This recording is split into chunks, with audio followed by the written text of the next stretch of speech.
Hey you guys, it's your girl Larissa. I'm here to bring you guys this video on uterine fibroids. I'm so excited to bring this video to you guys. I'm excited that you guys are interested in this video after posting on my Instagram what I was going through. Just a little bit that I posted. I thank you guys for all your love and support that you guys have poured out to me and the wonderful well wishes. I thank you guys so much for all your messages. Thank you guys. It really made me feel more comfortable with sharing my story. Before we get started, I would like to let you guys know I have a lash collection coming out as well as a raw hair line, which means that the hair is unprocessed. I'm wearing my raw Indian 30-inch straight hair and also a pair of my lashes. So you guys can look out for that on my Instagram, Larissa the One. So we're gonna jump right in here with the uterine fibroid video. Excuse me, y'all. It's like 2 a.m. where I'm at. Like, don't judge me, but let's get into it. So, I'm going to take you guys all the way back to the beginning of my journey with uterine fibroids. When I was younger, I was told that all the women on my side of the family would have issues with this, and I kind of like swept it under the rug because I was so much younger, you know, not really worried about it and not having, you know, any thought of it.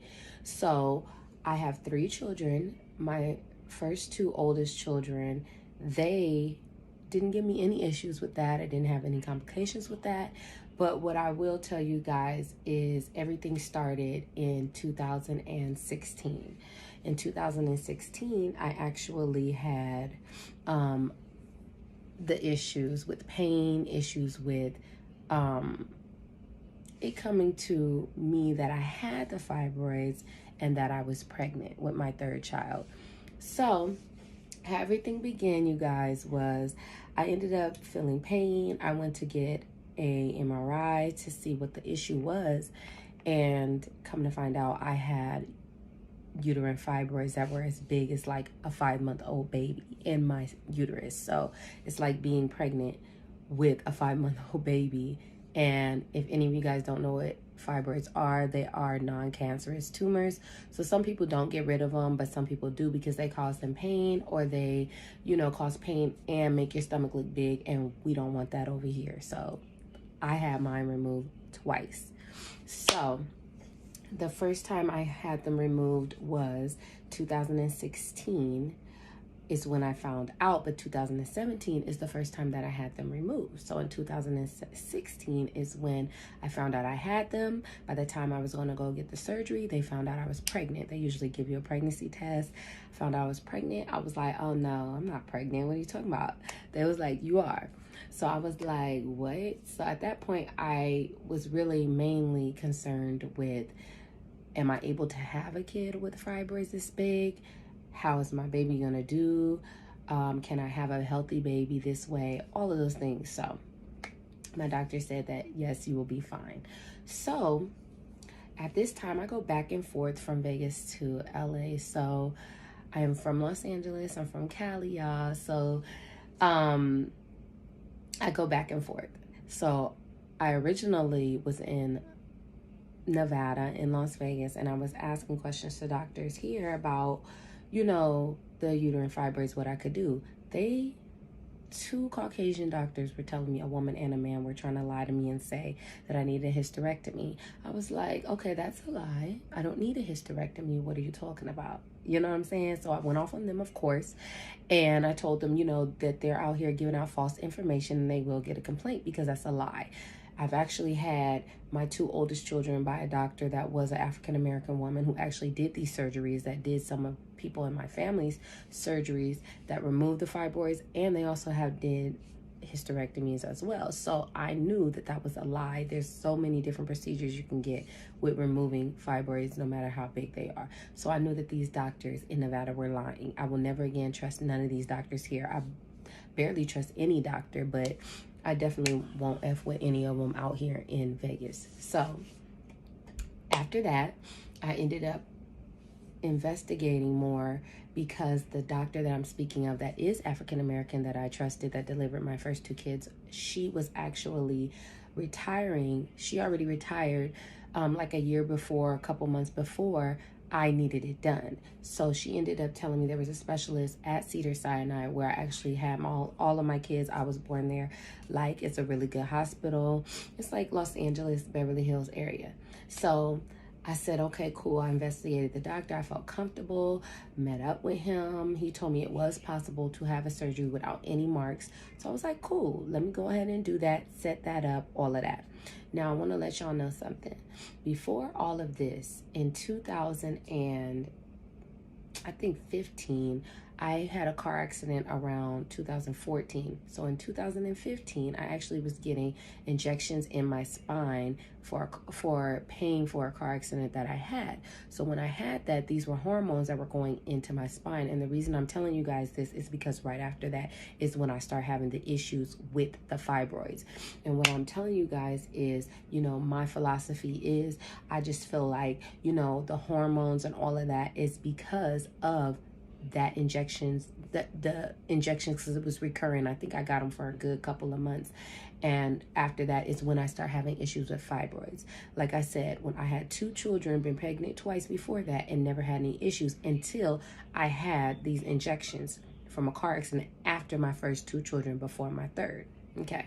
So I set up, going back to where we were at in the story, going back to that, finding out I'm pregnant, all of those things. The doctor told me I was pregnant, but I can't have the surgery after having the baby. So my most concern at that point, like I said, was my child and my child's safety.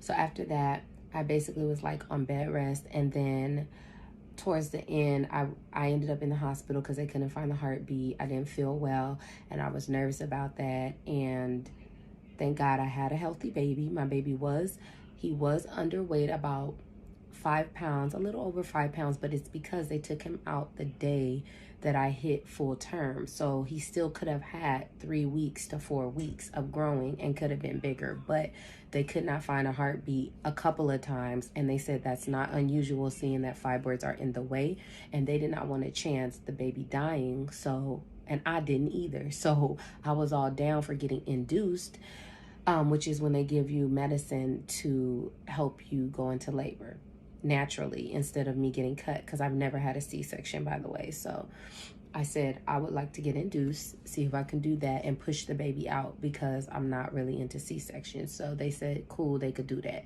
Thank God everything went as planned. My baby is healthy. He's healthy, he's happy, he has no special needs. So I thank God for that. So after I had my baby in January 2017, we go on down to September 2017, and I had my first surgery, which was, I think it was called, let me see, I have my paperwork. I think it's a laparoscopic myomectomy. I think that's how you pronounce it. But what that means is they went through my belly button. They open your belly button. It's like a robot they use to control. The robot is basically cutting the fibers out, pulling it through your belly button, and they sew you back up. You have no scars, no marks, no nothing. You can't even tell. So I was like, yeah, that would be perfect for me. So I went through with that.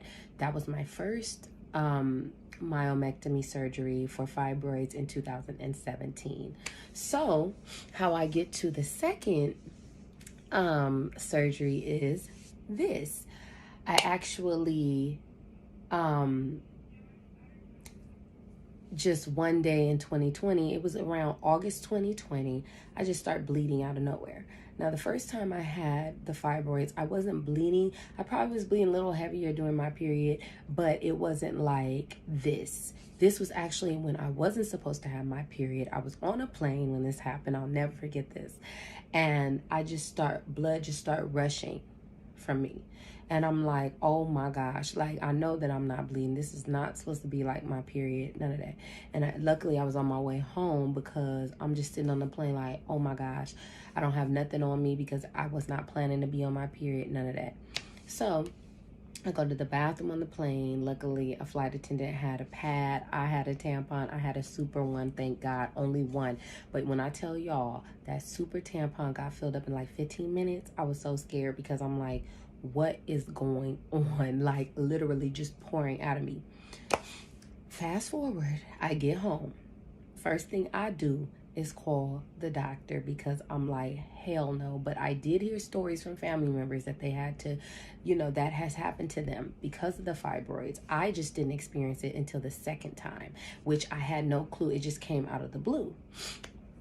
So, I didn't know what to do. When I called my doctor, I did have an OBGYN in Las Vegas. So when I did call, they just told me to take birth control. They were going to give me a birth control to stop it. I'll be fine. So I said, well, I kind of don't F with birth control, but we could do a Mirena because I'm not good at taking it every day, like the pills. So the doctor ended up trying to tell me to take the pills and I'll be fine. Come to find out, I missed a couple days and that messed me up. Like, the bleeding and all that continued because I wasn't having the hormones in me 24/7. So he did exactly what I told him to do, because I got tired of going through that. I went straight to his office and I said, you're going to give me that Mirena because we're not about to play no games. I need a hormone that is going to control the bleeding 24/7. So that's what he did. So after he gave me the Mirena, he did say once he puts it in, I'll instantly stop bleeding. And I did, you guys. I did. It stopped the bleeding 100% right when he put it in. So I was happy, but I knew that this was just a band-aid over a wound. It wasn't something that was fixed. So, but at that point, I just needed the bleeding to stop, because literally I was bleeding for weeks, like just pouring out blood, and that was way unusual for me. So, but like I said, other people that I know have had that happen. It just didn't happen to me the first time. So this is August 2020. September 2020, they do a